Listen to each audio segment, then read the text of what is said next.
turabasuje rero abatuye mu Rwanda ndetse no hanze y'u Rwanda. Twakiriye umutumirwa wacu hano, watangira twibwira. Murakoze cyane, nitwa Nyandwi Moses, ariko amazina yo mu byangombwa mu irangamuntu Nyandwi Mose. Murakoze cyane rero, nanjye nishimiye kubana namwe. Mose rero ni muntu ki? Akomoka he? Ese afite umuryango? Mose ni umukozi w'Imana, ndi umukozi w'Imana mu buryo bw'umuhamagaro. Mfite umuryango, mfite mama wanjye, mfite n'abavandimwe, turiho turi batanu, ariko mama na papa bari babyaye abana 9, ubwo abandi 4 barapfuye, turiho turi batanu. Turi abahungu 3 n'abakobwa 2. Rero mwarimu mushimira abadukurikiye, nanjye ndabashimiye, nshimiye abari hanze y'u Rwanda, abari mu Rwanda, bayidawe nshimiye by'umwihariko abari Nyaruguru, Karongi, Kigali, Huye, hose muri rusange inshuti zanjye ndazishuhuje. Nimukomere mugubwe neza, tubahaye ikaze, kandi nzi neza rero yuko baradukunda burya. Iyo abantu bagenda bakuvugisha, baguhamagara, baguha inama, bagusapotinga mu bintu byose, ziba ari inshuti zawe. Murakoze cyane. Barashimye. None uri umuhanzi? Ndi umuhanzi, nibyo. Indirimbo ufite waturimbiramo imwe? Ngira hariyo nasohoye 2019 yitwa ngo abantu b'iyi si, naririmbaho nta kibazo kuko irahari, ni audio. Yego ntabwo ndayishyira kuri YouTube channel, ariko ndi gutegura gahunda yo kuzayikorera amavideo, ariko nzi ko abantu benshi bagiye bayifite, ndumva nta kibazo.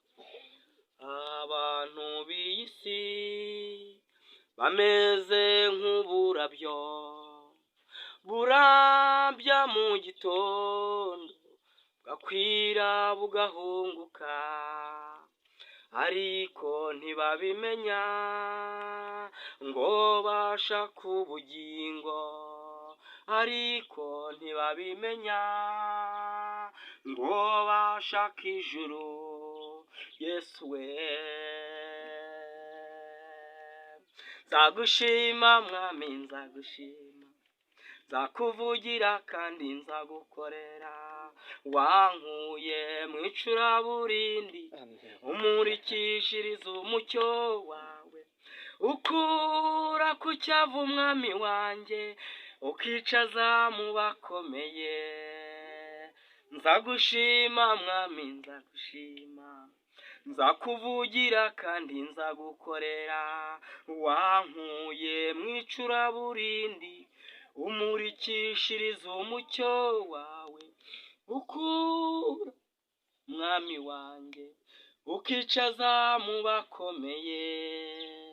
Iyo rero nayiririmbye, nari nshatse kuvuga ko abantu b'iyi si ntabwo baramenya aho gutabarwa kuri cyangwa amahoro. Nibyo maze iminsi ngenda mbwira abantu, ubundi amahoro iyo yabuze kwa Yesu araboneka. Amen. Cyane iyo uri muri Kristo hari impinduka. Nk'ubu abantu barambaza ngo ese ngo Moyize ngo kuva ngo aho watangiye ngo gusengera ngo na mbere, nabonye impinduka cyane. Ikintu cya mbere ni uko niyumvamo icyizere yuko Yesu yangiriye neza. Yesu yambabariye ibyaha. Wenda mu buzima bwanjye aho nagiye nyura, nabyutse mu muryango ukennye, twaryaga umuceri kuri Noheli nabwo ari nk'ishaba. Twaryaga umuceri kuri Noheli nabwo ari nk'ishaba, kuko papa yamaze gupfa, tujya mu buzima bwa gipfubyi, mama wenyine. Urumva kurera abana 5, bose na bakuru banjye bari batarashinga ingo, ntabwo byari byoroshye.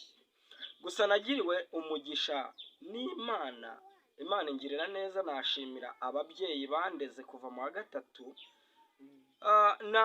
Nageze mu wa 3 amashuri ndayacikiriza kubera amikoro. Nagiraga agakabutura ka kake ariko njyana ku ishuri, ari nako ntemberana.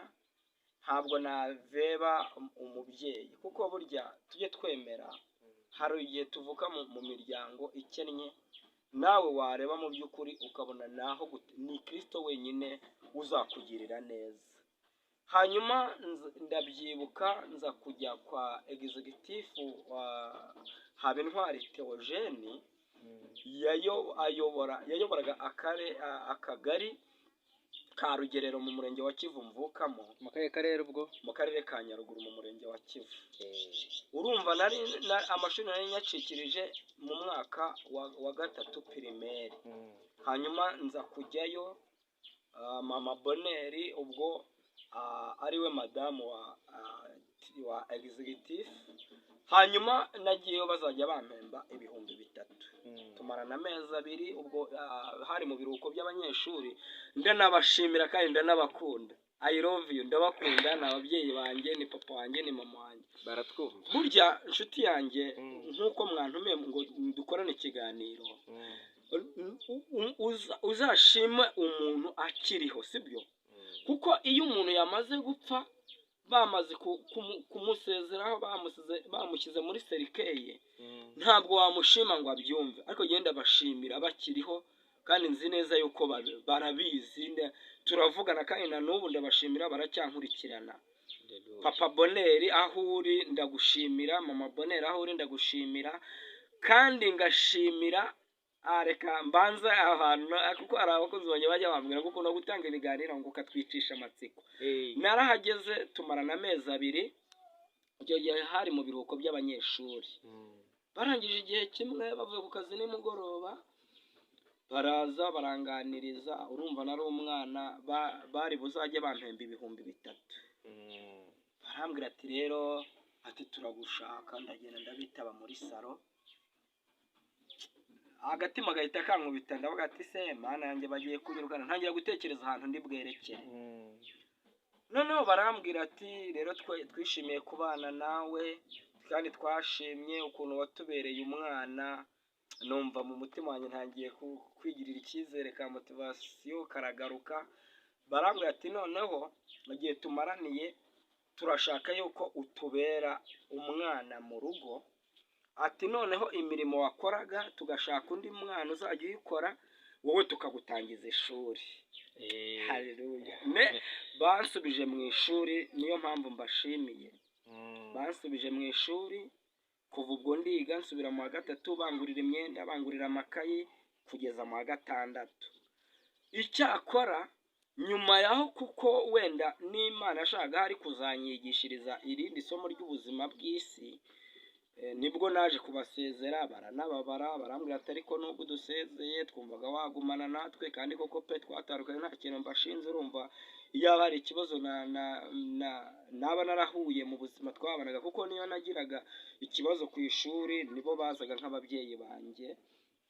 Ubwo rero ndabashimira aho ngeze, kuko n'ibyo nzi kwandika n'ibyo nzi babigizemo uruhare. Bityo rero ndabashimira, ni ababyeyi beza kandi barakoze.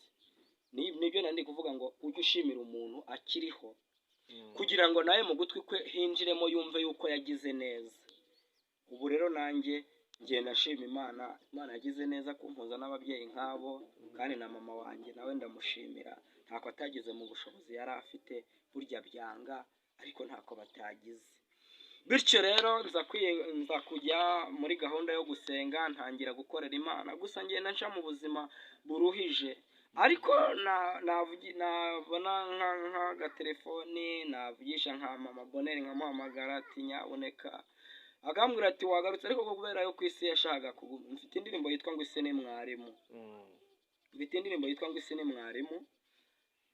Mperuka kuyikora, wenda nyuma yaho hari n'izindi nagiye nkora, ariko isi ni mwarimu. Uyu munsi ushobora kuba ukennye, ejo ugakira, kandi uyu munsi ushobora kuba ukize, ejo ugakena. Yobu yaravuze ngo ni Imana ifata imisozi ikayimura, kandi imisozi itayimenye.